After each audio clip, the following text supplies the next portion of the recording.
বিপ্লবী শ্রমিক সংহতির প্রধান উপদেষ্টা ও প্রেরণাকারী সকলকে নতুন শুভেচ্ছা জানিয়ে আজকের এই মে দিবসের তাৎপর্য নিয়ে এবং বাংলাদেশে বিপ্লবী পাদুকা শিল্প শ্রমিক সংহতির যে দাবি দেওয়া সে বিষয়ে আমি দু চারটি কথা বলবো।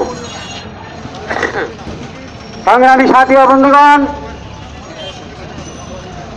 আমার পূর্বে বিপ্লবী ছাত্র সংহতির সংগ্রামী সাধারণ সম্পাদক বলেছেন, আজকের যে মে দিবস, সেই মে দিবস কিসের প্রেক্ষিতে, কেন আজকে মে দিবস হয়েছে? আপনারা জানেন, সমস্ত বিশ্বে এই শ্রমিক শ্রেণী, শ্রমিক তাদের মর্যাদা ছিল কৃতদাসে। কৃতদাস বলতে আপনারা যা বুঝেন, মালিকের ইচ্ছায় মালিক যা বলবে তাকে তাই করতে হবে। এই কৃতদাসদেরকে মালিক হত্যা করতে পারবে, তার জন্য কোনো বিচার হবে না। সেই যুগে, সেই সময়ে এই শ্রমিক শ্রেণীর চেতনাধারী মার্কিন এই আমেরিকা শহরের এই মার্কেটের দোকান কর্মচারীরা সেদিন 8 ঘন্টা শ্রম ঘন্টার দাবিতে আন্দোলন করছিলেন।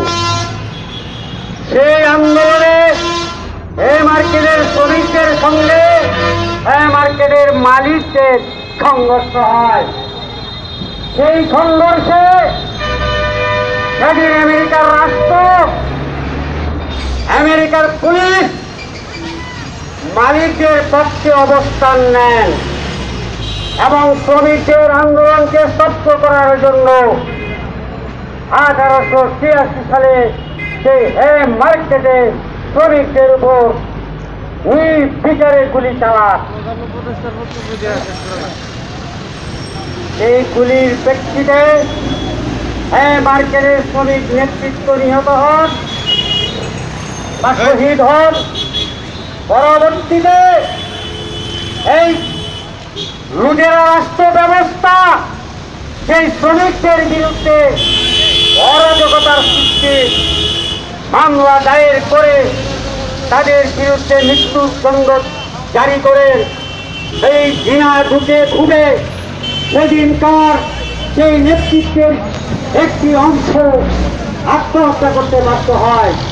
আজকে অত্যন্ত দুঃখ এবং পরিতাপের বিষয়, যাদের জীবন দিয়ে সমস্ত পৃথিবীতে আজকে এই শ্রম ঘন্টাকে 3 ভাগে বিভক্ত করেছে। 8 ঘন্টা শ্রম, 8 ঘন্টা ঘুম, 8 ঘন্টা বিশ্রাম। সেই শ্রমিকদের প্রতি সম্মান না জানিয়ে আজকে আমরা আনন্দ করছি, আজকে আনন্দ উল্লাস হচ্ছে, বাদ্যযন্ত্র বাজছে, হিন্দি গান বাজছে। আমি মনে করি এই শ্রমিক নেতৃত্বের সঙ্গে আজকে উপহাস করা হচ্ছে মে দিবসের নামে। এখনো যারা শ্রমিক নেতৃত্বে আছেন, যারা শ্রমিক সংগঠন করেন, তাদেরকে বিনীতভাবে অনুরোধ করব, আসেন সেই ত্যাগী নেতাদেরকে উপহাস না করে তাদেরকে মূল্যায়ন করতে শিখি, এই মে দিবসকে জানতে এবং বুঝতে শিখি।